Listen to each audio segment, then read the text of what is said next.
পড়াশোনায় মন বসে না? তাহলে এটা দেখ। আসসালামু আলাইকুম, হ্যালো বন্ধুরা। তুমি কি পড়তে বসলে বারবার মোবাইল হাতে নাও?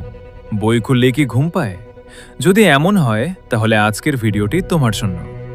প্রথমে একটা কথা মনে রাখো, পড়াশোনায় মন না বসা মানে তুমি খারাপ ছাত্র নও। এটা খুবই সাধারণ একটি সমস্যা।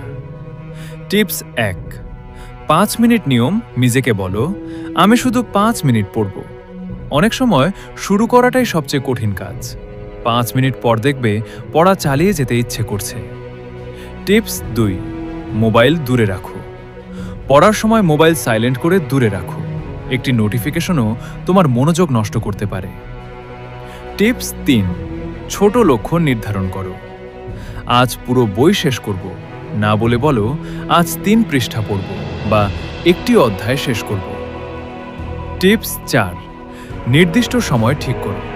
প্রতিদিন একই সময়ে পড়তে বসলে মস্তিষ্ক সেই সময়টাকে পড়ার সময় হিসেবে চিনতে শুরু করবে। টিপস 5, নিজের স্বপ্ন মনে রাখো। তুমি ডাক্তার, ইঞ্জিনিয়ার, শিক্ষক বা সফল ইউটিউবার যাই হতে চাও না কেন, সেই স্বপ্নের জন্যই আজকের পরিশ্রম।